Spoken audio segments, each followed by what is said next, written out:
untuk dipahami dalam menghadapi ujian profesi itu ada dua kondisi. Yang pertama itu ada multiple choice dan yang kedua adalah esai. Nanti juga akan kita kasih simulasi-simulasi sama dengan besok. Besok kita akan buat simulasinya. Jadi ada 120 menit, 120 soal untuk esai. Itu multiple choice, pilihan berganda. Itu dia ada 120 soal dengan jangka waktu 120 menit, 1 menit 1 soal. Setelah itu nanti baru 90 menit itu untuk pembuat ujian esai dalam mengerjakan kuasa gugatan.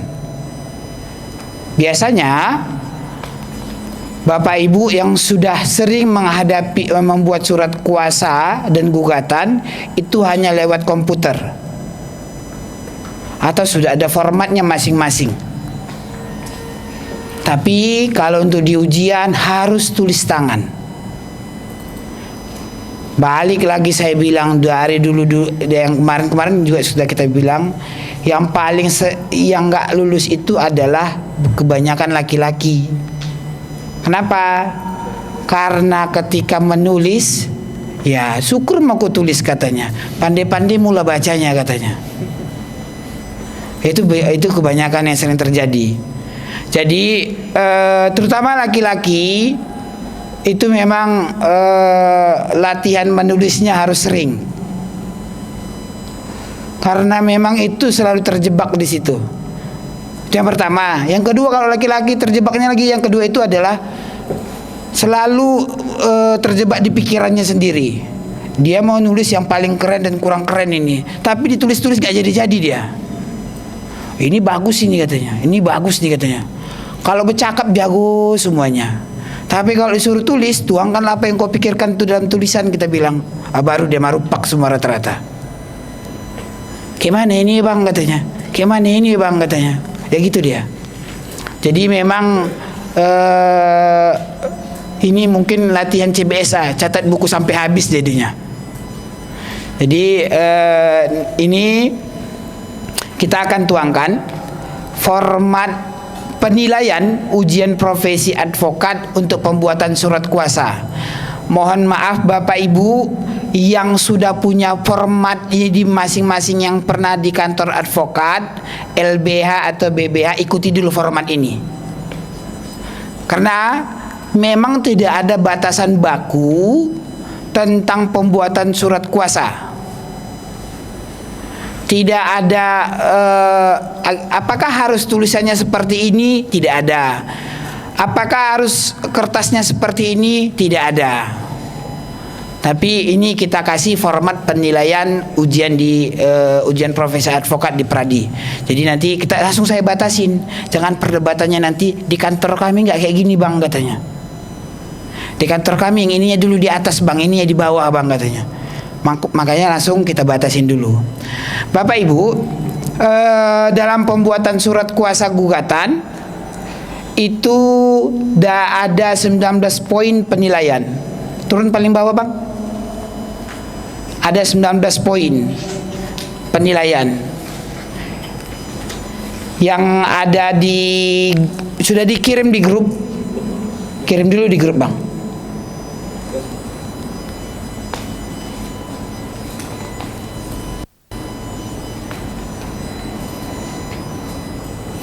Ada 19 poin penilaian, coba ke atas bang. Sambil kirim ya bang. Yang pertama itu adalah judul. Ada yang buat surat kuasa saja, ada yang buat surat kuasa khusus. Syarat untuk penilaian itu diminta untuk buat surat kuasa khusus. Tapi kalau kedepannya apakah ditaruh surat kuasa saja boleh bang? Boleh. Begitu dia.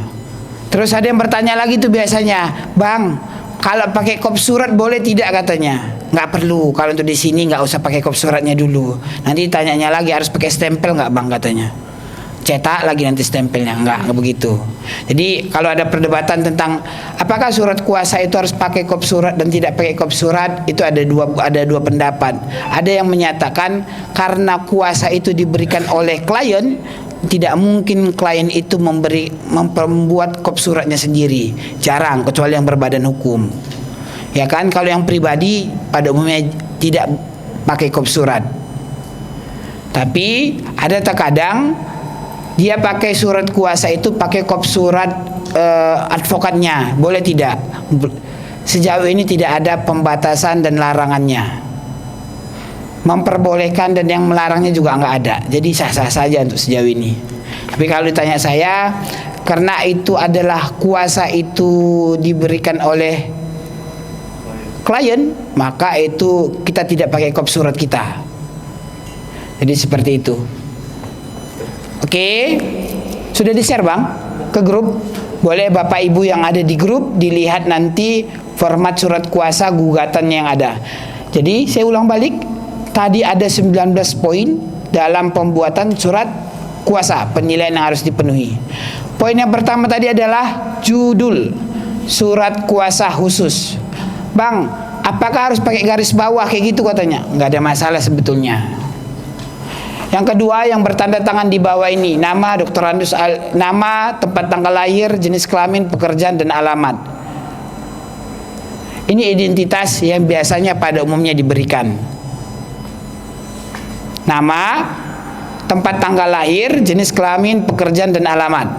Biasanya ada juga setelah nama, di bawah nama itu dibuat umur. Dia nggak pakai tempat tanggal lahir tapi umur saja langsung. Boleh tidak? Boleh.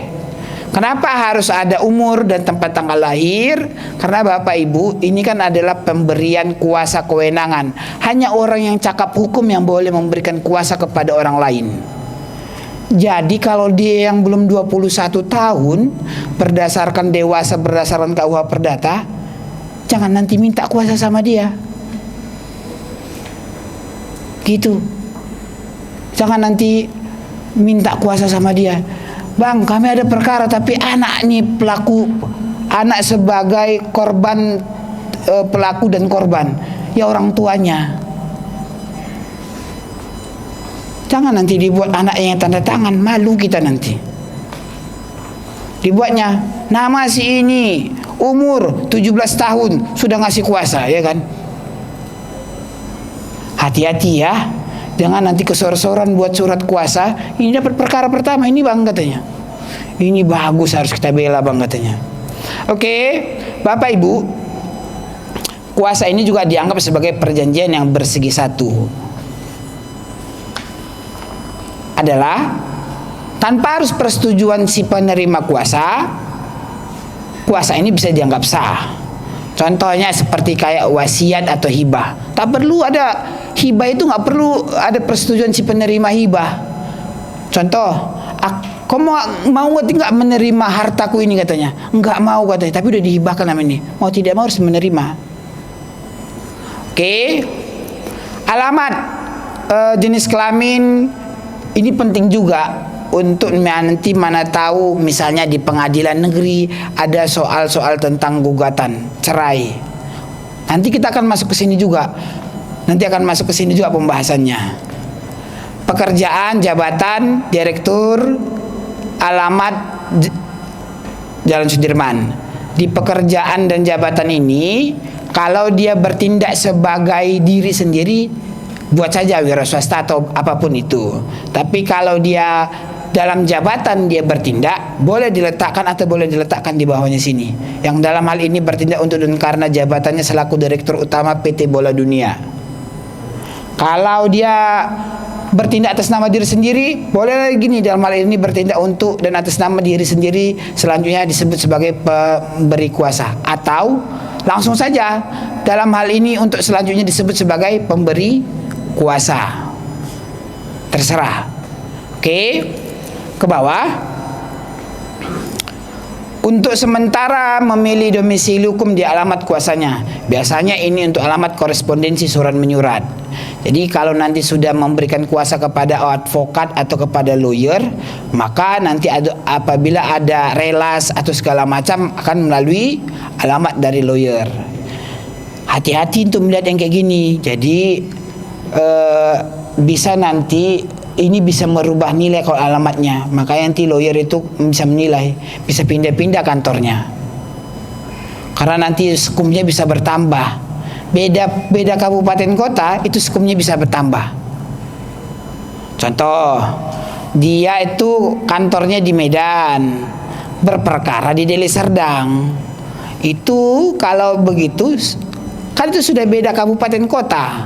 Maka bisa jadi itu sekumnya bertambah, biaya pendaftaran perkara. Kalaulah memang kantor advokatnya di Medan, berperkara dia di Papua, kan nggak mungkin orang Papua sana ngirim surat ke sini, relasnya pasti banyak lagi. Naik pesawat lagi surat itu untuk memanggil kita sidang, ya kan? Syukur ada sekarang ekot lebih memudahkan. Tapi kan untuk hal jawab menjawab saja. Untuk pembuktian tetap harus hadir. Oke. Dengan ini memberi kuasa kepada Agus Purnomo Esa, Albert Simorangkir Esa. Siapa si Agus, siapa si Albert? Adalah advokat dari kantor pengacara Agus, Albert dan rekan yang berkantor di Jalan Antara nomor 7 Jakarta Pusat. Dijelaskan kalau nanti di siapa si Agus dan si Albert ini adalah advokat dari kantor pengacara. Ada biasanya kalau dari LBH atau BBH kita taruh ini, belum pengacara tapi seniornya udah pingin dia masukkannya dalam kuasa, advokat atau pengabdi bantuan hukum atau konsultan hukum, diletakkannya di sini. Sah saja, ya kan? Baik bersama-sama maupun masing-masing sendiri. Ini penting, ini poin dalam penilaian loh. Baik bersama-sama maupun masing-masing sendiri ini. Apa maksudnya? Kalaulah nanti si tidak diletakkan nomenklatur ini, jadi si Agus dan si Albert harus selalu berdatangan bersama-sama dalam penanganan perkara. Kenapa? Yang diberikan kuasa kan dua orang, nggak satu orang. Oke, untuk selanjutnya disebut sebagai penerima kuasa. Turun ke bawah. Kalau poin 1 sampai poin 8 itu biasanya sudah format baku. Di kantor advokat masing-masing sudah ada biasanya. Atau sudah ada biasanya itu sudah format baku lah. Poin 1 itu judul, poin pertama itu identitas si penerima kuasa, poin kedua itu adalah identitas si pemberi kuasa, identitasnya si penerima kuasa. Itu aja. Tapi ini pun banyak juga orang nggak siap buat surat kuasa dalam ujian. Banyak juga yang nggak siap. Biasa itu bang, gampang bang katanya. Kami dulu di kampus dari kuasa sampai putusan kami buat bang katanya. Disuruh tulis kayak gini ya baru dia marupak. Oke. Bapak Ibu, yang penting dalam pembuatan surat kuasa itu adalah di poin yang ini dia, di khususnya ini. Dari bertindak sampai di tempatnya di mana. Ini yang paling penting. Kalau selebihnya itu nanti ke bawah itu sudah format baku lah. Ini yang paling penting. Dan ini kalau salah bisa kena eksepsi kuasa cacat formil. Banyak saat ini advokat-advokat yang baru menjadi advokat walaupun usianya masih muda maupun sudah senior itu sering salahnya di sini. Banyak. Jadi kalau untuk mau beracara nanti ke depannya apabila nanti mau meletakkan jawaban lihat dulu formil mereka sudah terpenuhi tidak. Nggak usah dulu masuk ke material. Contoh, ada perkara hutang piutang, tapi ternyata diajukannya gugatan, diajukannya gugatan. Apakah seseorang tidak membayar hutang dalam contoh nih, dikatakan dia tidak membayar hutang, tapi yang punya uang itu langsung ajukan gugatan, boleh tidak? Tidak. Harus terlebih dahulu somasi, dilakukan peringatan hukum secara layak dan patut. Syarat-syarat formilnya dilihat dulu. Jangan asal-asalan langsung udah payah kali diminta, udah berulang kali aku ke rumahnya mintanya katanya. Fungsinya somasi itu sebetulnya di situ dia menyatakan orang itu di dalam ruang lingkup perjanjian wan prestasi apa tidak wan prestasi. Namun dalam perkembangannya agak bergeser deh sedikit. Kalau orang kena pukul, kalau orang kena hina pun disomasi dulu. Dalam perkembangannya kalau dia enggak senang dengan seseorang, disomasinya aja dulu. Pada dasarnya itu di ruang lingkup di perjanjian. Walaupun perkembangannya sudah agak berbeda, agak berubah perkembangannya. Jadi kita balik ya, saya lanjut ya. Khususnya bertindak untuk dan atas nama mewakili pemberi kuasa PT Bank Bola Dunia. Saya ulang balik. Bertindak untuk dan atas nama mewakili pemberi kuasa PT Bank Bola Dunia. Kalau dipidana itu kalau di perdata mengatakan mewakili. Kalau dipidana mendampingi. Jangan diletakkan di pidana nanti mewakili, masuk langsung di dalam sel itu. Oke, untuk mengajukan gugatan. Disebutkan dia gugatannya. Pada umumnya ada beberapa jenis gugatan, tapi kalau untuk di ujian itu ada 3 jenis gugatan yang selalu keluar. Yang pertama itu wan prestasi, yang kedua itu perbuatan melawan hukum, dan yang ketiga itu adalah gugatan cerai. Menurut pasal 123 kepada ketua pengadilan negeri di daerah siapa tergugat bertempat diam atau jika tidak mengetahui tempat diamnya, tempat tinggal sebetulnya. Oke, Bapak Ibu, pertama kali diajukan gugatan harus kepada tempat tinggal si tergugat. Jadi untuk mengajukan gugatan itu jangan berdebat nanti. Di mana diajukan gugatan? Tiba-tiba nih ada si A berhutang kepada si B. Si A orang Jakarta, si B orang Papua. Buat perjanjian itu di Palembang. Di mana diajukan gugatan? Yang wan prestasi itu yang orang Papua. Papua. Kecuali nanti ada hal lain yang diceritakan lagi. Oke, yang tinggal di dalam itu dimajukan kepada ketua pengadilan negeri di tempat tinggal salah seorang dari tergugat itu yang dipilih oleh penggugat. Jika tergugat satu sama lain dalam perhubungan sebagai perutang utama dan penanggung, maka penggugat itu dimasukkan kepada ketua pengadilan negeri di tempat orang yang berutang utama dari salah seorang daripada orang berutang utama itu, kecuali dalam hal yang ditentukan pada ayat 2 dari pasal 6 dari Reglemen tentang aturan hakim dan mahkamah serta kebijaksanaan kehakiman. Oke, Bapak Ibu sekalian, seandainya ini yang berhutang itu ada 5 orang, 1 orang Medan, 1 orang Aceh, 1 orang Padang, 1 orang Pekanbaru, 1 orang Sumatera Selatan, berhutang kepada seseorang yang berada di Jakarta. Orang Jakarta itu akan mengajukan gugatan kemana? Dipilih di antara 5 orang itu tadi. Salah satunya. Tidak perlu harus diajukan gugatan kepada setiap 5 orang itu, gugatannya masing-masing. Cukup dipilih salah satu aja.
gugatan.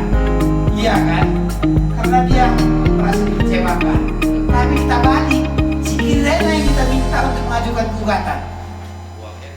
Bahwa pada tahun 2017 Saudara Kirena telah memasukkan bahan-bahan material seperti besi, semen, batu, bata, dan pasir senilai 150 juta di tanah tempat tinggal Saudara Kirena sebagai bentuk kesepakatan. Jangan masuk itu dulu Pak, jangan masuk itu dulu. Fokus di sini aja, bahwa pada tahun sekian memasukkan bahan material senilai sekian di tempat udah itu aja. Oh, kita ya. Lebih bagus begitu. Jadi gini, contoh ya, sorry ya Bang, saya langsung. Oke, gini. Kalau legalisasi yang pertama, langsung legalisasi kepemilikan bahan saja langsung. Kepemilikan bahan material dengan nilai. Kenapa? Kalau kita gabungkan dengan perjanjian nanti bisa jadi kabur lagi, dianggap uang prestasi.